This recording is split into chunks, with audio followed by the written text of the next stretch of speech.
In this video, I'll continue with the flexible binding and full leather. Today I'll cut and dye the leather and pare it in preparation for covering. Previously, I chose a skin from my stock and made a paper template to help determine what part of the skin I'll use. The skin I'm using is fair natural veg tanned goat from Steve Seagal Leathers. The skin is 1mm thick. I've already used a bit less than half the skin to cover another similarly sized book. I usually use the spine of the animal for the spine of the book. There are some characteristics of the leather on the spine of the animal, such as being stronger, that might make it the best choice. However, it's not some rule you have to follow. Maybe the spine area has some beautiful features and you want to put that on the front cover of the book. In this case, the leather is very nice and almost flaw-free, and I could use it to cover 2 books. After thinking about it for a while, I decided to cut the leather in a way that will allow me to have leather left over for another book. I did find a minor defect and I'll put it on the back of the book. The Cambridge panel design will almost completely hide this minor mark anyway.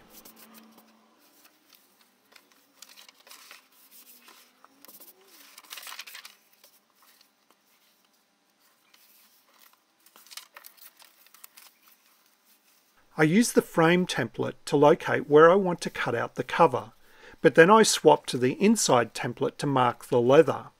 The solid rectangle of paper does not distort like the thin frame of paper does. I just mark the corners with a sharp bone folder and use a ruler and a knife to cut the leather. Some people like to mark the entire rectangle and use shears to cut out the leather.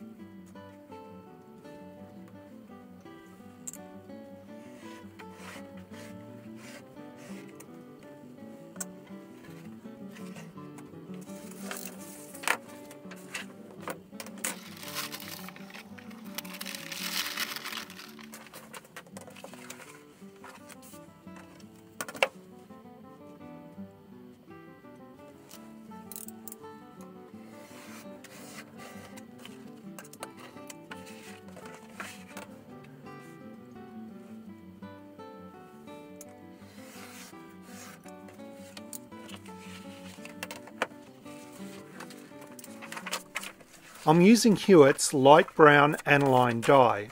Aniline dyes are a relatively modern invention, and traditionally many different methods would have been used to colour and sprinkle the leather. I'm dyeing the leather at this point because the dye tends to darken defects. The longer I wait to dye the leather, the more likely I will have caused more minor defects which might show up due to the dye. But studies of bindings from the period show it was also not uncommon to colour the leather after the book had been covered. This approach can have advantages too. I haven't found any solid instructions on using this dye. There are some basic instructions on Hewitt's website, and this is what I follow. I'll do a standalone video on mixing up this dye and using it another day. I use a foam brush because it carries lots of dye and the width allows it to be applied quickly. I apply a coat in one direction, then the other, and I'll go over any particularly light areas. This was the first time I'd used this foam brush and it was shedding a bit of foam. This will teach me to buy cheap tools. Then I'll let this coat dry and decide if it needs a second coat.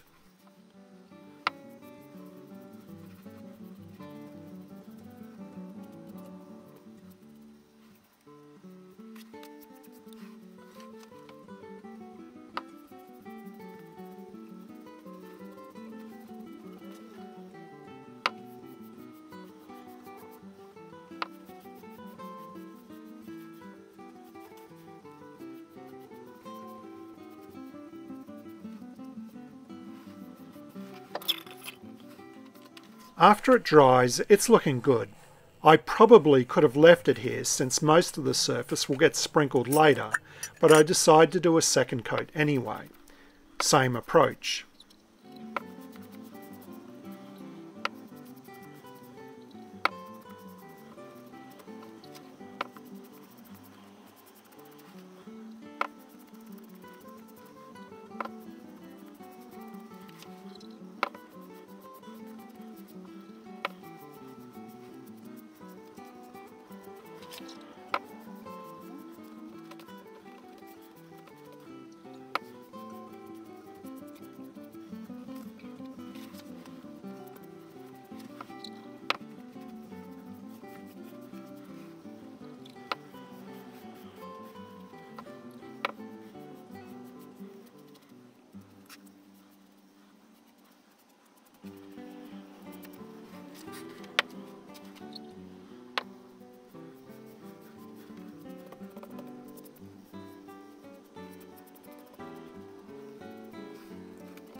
Once the second coat dries, I'll give it a coat of dye fixer.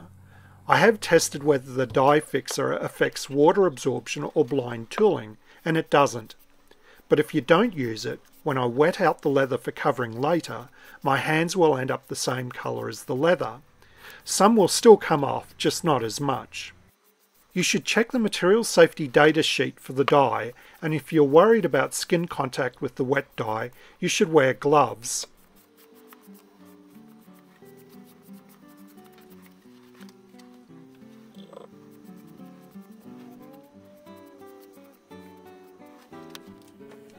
On the paper template, I'm going to mark roughly where I want to pair the leather.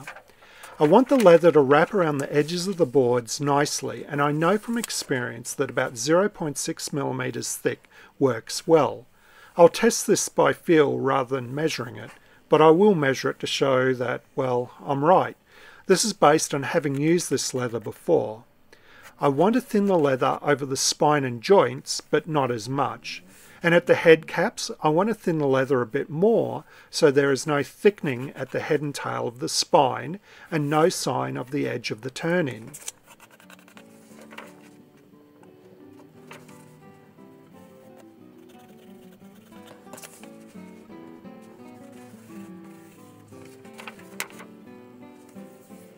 Before I start pairing, I'm going to board the leather.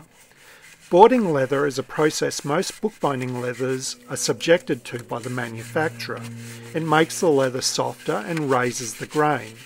In the past, I'd only done this for leather that had become stiff due to dyeing, or to raise the grain after pairing. Earlier this year, Karen Hanmer told me it helps with pairing, and that it was a good idea to do all leather in preparation for pairing. A very recent blog post by Jeff Peachy suggests the same. I'll talk more about Jeff's post soon. Boarding is rolling the leather over itself with the grain or hair side facing in. Do it top to bottom, side to side, and then diagonally. The leather should now feel much softer. If it curls, you can roll it the other way to remove the curl. Jeff recently posted on his blog a compilation of articles he's written on pairing and leather thinning. I highly recommend you check it out. Based on this article, I've tweaked my pairing. It's a dangerous thing to do just before making a video, but I tested and practiced these changes, and I think they are an improvement over what I was doing in the past. The process I'll follow is this. I'll edge pair all the way around the leather using an English-style paring knife. On each edge, I will start with a moderate skew, paring directly away from me. Then again with a bit less skew, also away from me. Then I'll rotate the leather and pair with an extreme skew parallel to my body.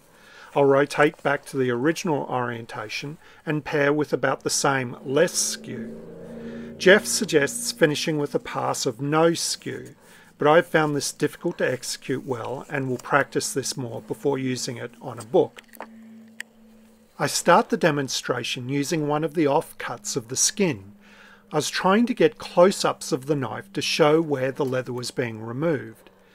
I ended up trying to pair with my arms wrapped around the tripod, which did not improve my pairing abilities, and I kept bumping the camera.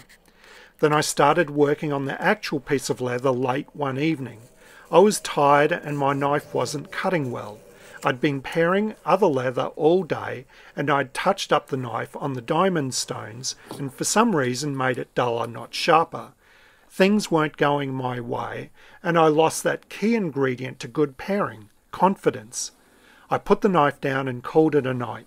You should do the same. If things aren't working, try and identify the problem, go back to some practice leather, and build up the confidence again. When the cutting edge of the knife is skewed, I think the most comfortable and controllable direction to pare is away from you. But with the extreme skew, you would need to rotate your hand a lot away from you, which is uncomfortable, and thus why I rotate the leather to make this more comfortable. The extreme skew feathers the edge, which is not as important in this book, except at the head cap areas, which we'll revisit. I strop my knife after at least every edge, and more often if the knife is not cutting well. The next day I resharpened my knives, did a bit of practice, and everything started to work again. But I did forget to hit record for at least 1.5 edges.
I can edge pare in about 1/2 inch, the width of the turn-ins, but I want to pare in more than twice that to get a gentle thinning towards the edge, which leaves the leather about 0.6 millimeters thick at the edge of the boards. To do this, I swap to the spoke shave. Just like the knife, the spoke shave blade needs regular stropping. I find it a bit difficult to hold the small blade for stropping and use a small pair of vice grips to hold it. Put the blade back into the spoke shave, bevel down, and adjust the screws so the blade is not extended out of the mouth. Do up the adjustment screws slowly until it just starts to cut. I test this with a scrap piece of leather. The last movement of the screw should be doing them up. Most spoke shaves have some slop in them. If you need to reduce the cut, you need to undo the screws more than needed and then do them back up. Otherwise, the blade will move as the spoke shave is used. I work my way around the edges, starting with the short edges. I'll clamp the leather to the paring surface, protecting the leather with a piece of 3mm binder's board. This means that each edge is done in 2 parts. The spoke shave is used at a skew, not straight on. This reduces the effective cutting angle of the blade and adds a slicing action. Always skew the spoke shave so that it's facing out from the leather.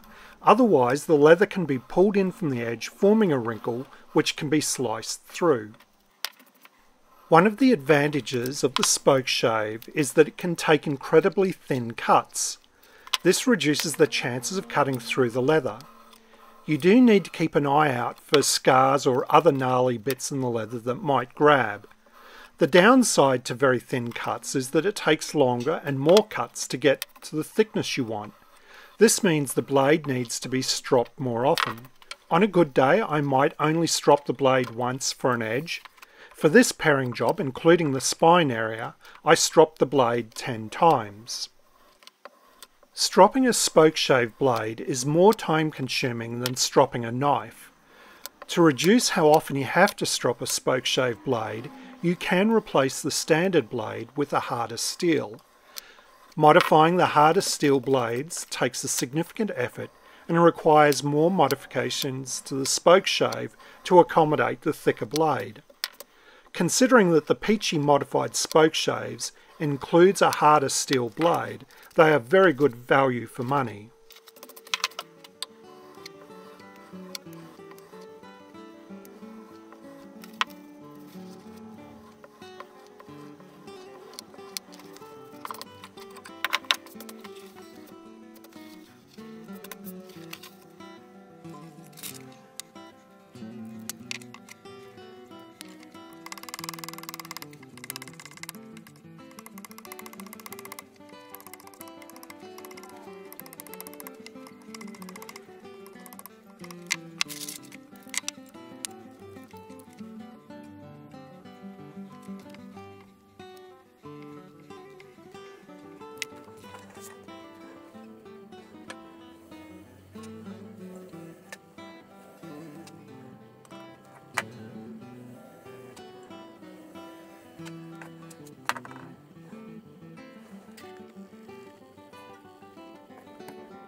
Once I think the leather is getting thin enough at the turn-in edges, I fold it over in my fingers. I'm trying to determine if it will fold over the edges of the board well. This feel develops with experience. Maybe to start with you might use the thickness gauge to help. Most leathers will wrap around the boards well at about 0.6 of a millimetre, but some softer leathers will work at slightly thicker, and then it depends on how fine you want the book to look. Taking the leather thinner can produce very nice looking board edges, but will wear much faster. At some point it becomes your call.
I was experimenting with different camera angles and I was getting a bit frustrated with the tripod getting in the way.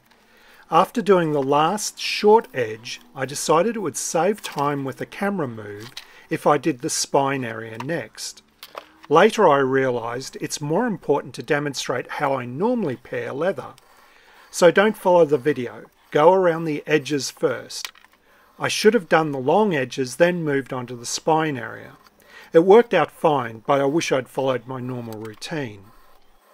Having gone around the edges, I do the spine area. I work in a similar manner, except I can skew the spoke shave both ways. I won't take the leather as thin in the spine area.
Having said I don't pare the spine area as thin as the edges, the exception is the head cap area.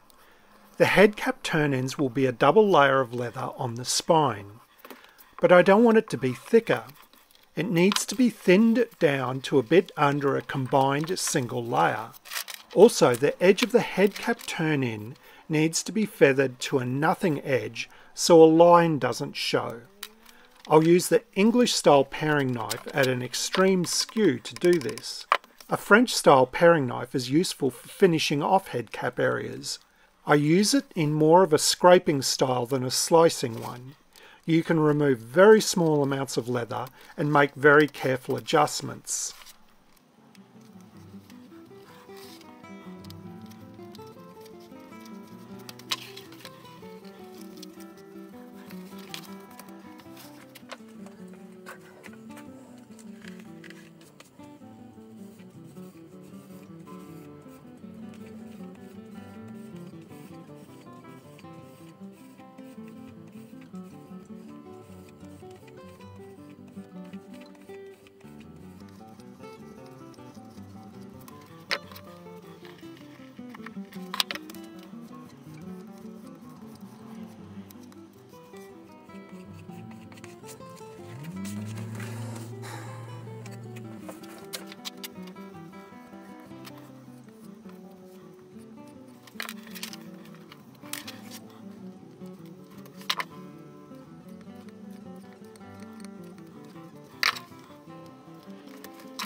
Once I'm happy with the head cap area, the paring is finished. Next week I'll cover the book. I hope you've enjoyed today's video. As always, I really appreciate you hitting the big thumbs up button. If you are able and want to, you can support the making of more videos like this through Patreon or with a one-off contribution, and the details are in the description below. To find videos I've made on specific topics or other projects, the best place to go is the Daz Bookbinding Video Guide. It's the index to the channel, and there's a link in the description below. If you want to be notified of my future videos, please hit the subscribe button and select the notification bell. Until next time, cheerio!